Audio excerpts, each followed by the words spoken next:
Selamat siang, Bu Tati. Waalaikumsalam warahmatullahi wabarakatuh. Selamat siang, Ibu Pika. Bagaimana keadaannya, Bu Tati? Sehat? Alhamdulillah, Bu. Sehat, Bu. Iya. Baiklah, Bu Tati. Sesuai dengan perjanjian kita kemarin, bahwa hari ini kita akan melaksanakan kegiatan coaching. Iya, Bu Rika. Pada hari ini saya akan membahas murid saya. Jadi begini, Bu, di kelas saya ini ada satu anak yang selalu diantarkan oleh orang tuanya dan ia selalu menangis ditinggalkan oleh orang tuanya di dalam kelas. Namun saya maunya anak itu bisa mandiri dan tidak cengeng lagi tinggal di dalam kelas. Mandiri yang saya maksud tidak lagi ditunggui ibu dalam belajar agar anak tersebut mandiri dan tidak cengeng lagi. Oh begitu, Bu Tati. Jadi ada seorang anak yang selalu diantar oleh ibunya dan tidak mau ditinggal di kelas. Terus ia selalu menangis, Bu? Iya, Bu. Jadi maunya Bu Tati, anak itu tidak menangis lagi ketika ditinggal oleh ibunya dan anak tersebut mampu untuk mandiri. Iya, begitu, Bu. Baiklah, Bu. Baiklah, Bu Tati. Hari ini kita akan melakukan percakapan. Kita akan pecahkan permasalahan yang Bu Tati alami di sekolah. Kira-kira solusi apa yang akan Ibu Tati lakukan? Mungkin solusi yang terbaik akan saya lakukan untuk penyelesaian tersebut. Yang pertama, menanyakan perasaan atau permasalahan yang dirasakan oleh anak tersebut. Kemudian yang kedua, saya akan membujuk anak tersebut untuk mandiri dan tidak cengeng lagi. Bu Tati, kira-kira setelah menanyakan permasalahan kepada anak dan membujuk anak untuk bisa ditinggal oleh ibunya di kelas, apa yang harus Ibu Tati lakukan agar anak tersebut merasa nyaman?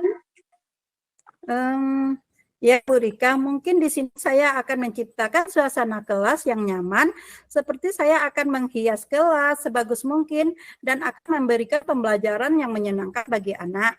Kemudian saya akan mendekatkan anak tersebut dengan teman-temannya. Begitu, Bu Rika. Wah, bagus sekali, Bu Tati. Kira-kira setelah mendekatkan anak kepada temannya, apa yang bisa Ibu Tati lakukan lagi? Sepertinya saya akan mengimplementasikan pembelajaran sosial dan emosional di kelas saya, Bu. Baik dengan mengintegrasikannya dengan pembelajaran maupun menciptakan iklim positif dan budaya positif seperti itu, Bu. Wah, bagus sekali itu, Bu Tati. Jadi setelah Ibu menciptakan iklim positif dan budaya positif di sekolah, kira-kira apa saja yang bisa Bu Tati lakukan dalam mengimplementasikan pembelajaran sosial emosional? Saya membuat papan emoji dan melakukan restitusi dan akan mengintegrasikan pembelajaran sosial emosional ke dalam pembelajaran dan saya akan mencoba melakukannya. Iya, bagus sekali Bu Tati. Jadi kapan Bu Tati akan melaksanakannya? Sepertinya mulai besok, Bu. Saya sudah bisa melaksanakannya dengan mulai mendiskusikan terlebih dahulu dengan orang tua dan tentunya mengumpulkan bahan-bahan untuk saya gunakan sebagai hiasan di kelas tersebut. Iya Bu Tati, saya doakan semoga dengan menghias kelas sesuai dengan kebutuhan belajar anak tersebut, anak akan bisa mandiri dan tidak cengeng lagi saat ditinggalkan oleh ibunya. Ya Bu. Ya Bu Rika, semoga begitu dengan terpenuhinya kebutuhan anak belajar, anak tidak lagi cengeng sehingga anak tersebut menjadi anak yang mandiri. Ya Bu Tati, setelah kita bercakap-cakap tadi, bagaimana perasaannya Bu Tati? Perasaan saya, Bu Rika, setelah bercakap-cakap tadi merasa senang sekali karena saya mendapatkan solusi dan bisa mengidentifikasi masalah yang saya hadapi di sekolah saya. Terima kasih, Bu Rika. Sama-sama Bu Tati. Assalamualaikum warahmatullahi wabarakatuh. Bu Rika, Setelah kita bercakap-cakap tadi, berarti kita merefleksikan diri kita masing-masing lagi. Baiklah, di sini saya akan mencoba merefleksikan diri saya terlebih dahulu. Baiklah, saya akan menjawab refleksi diri. Yang pertama, apa yang sudah berjalan dengan baik selama percakapan? Yang sudah berjalan dengan baik menurut saya selama percakapan adanya kemitraan antara supervisor dan guru, sehingga guru bisa dengan leluasa menyampaikan pendapatnya. Kemudian yang nomor 2, apa yang masih perlu diperbaiki atau ditingkatkan?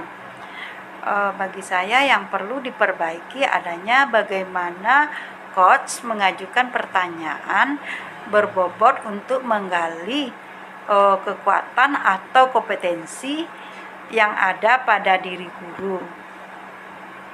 Yang nomor 3-nya, apa yang Bapak atau Ibu lakukan untuk tetap dalam kondisi fresh atau kehadiran penuh sebelum dan saat melakukan coaching.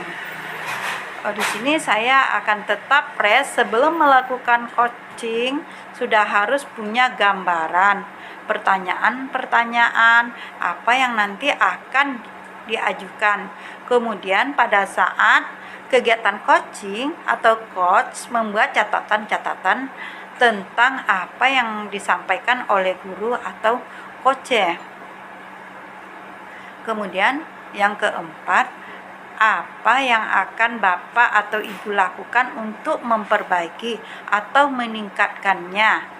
Di sini mungkin untuk memperbaiki atau meningkatkannya, saya akan terus berlatih untuk melakukan praktik-praktik coaching ini dan merefleksikan apa yang masih kurang. Umpan balik dari coach saya, apa yang Anda rasakan pada saat di coaching?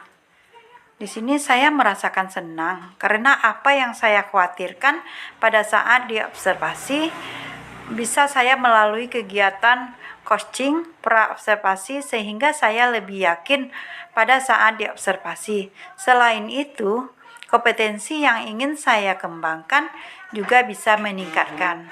Kemudian, perasaan saya setelah di coaching lega pastinya, karena perasaan saya yang mengganjal sudah tersampaikan. Mungkin begitu Bu Rika.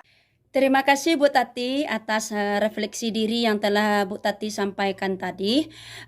Kalau menurut saya, mungkin hasil refleksi diri yang telah Ibu Tati sampaikan tadi hampir sama jawabannya dengan saya, yang mana hasil refleksi diri dari latihan coaching kita tadi menurut CGP Nafrikayanti, yang pertama adalah apa yang sudah berjalan dengan baik selama percakapan.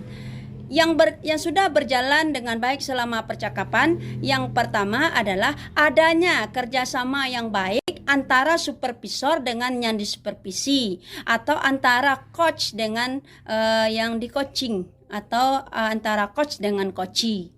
Kemudian yang kedua, apa yang perlu diperbaiki atau ditingkatkan oleh coach dalam praktek coaching tadi?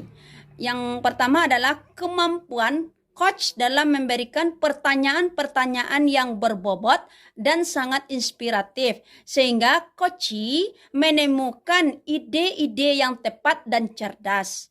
Kemudian yang ketiga, apa yang Bapak Ibu lakukan untuk tetap dalam kondisi presensi atau kehadiran penuh? Yang saya lakukan agar kita memiliki presensi atau kehadiran penuh adalah antara coach dengan coachee itu harus fokus dan konsentrasi. Kemudian antara pertanyaan dengan jawaban itu harus saling nyambung. Maka dituntut di sini antara coach dengan yang di coachee itu harus fokus dan konsentrasi. Sehingga dalam melakukan praktek coaching kita lebih bersahabat, ya, lebih bersemangat dalam memberikan solusi-solusi dari suatu permasalahan.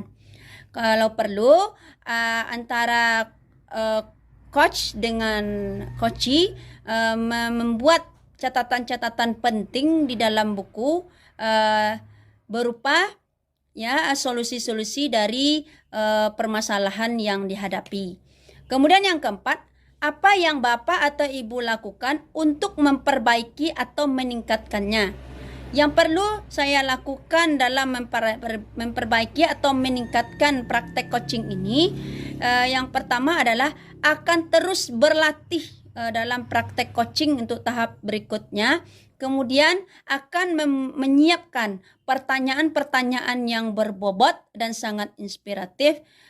Kemudian mengisi lembaran refleksi diri demi meningkatkan pelaksanaan coaching untuk tahap berikutnya.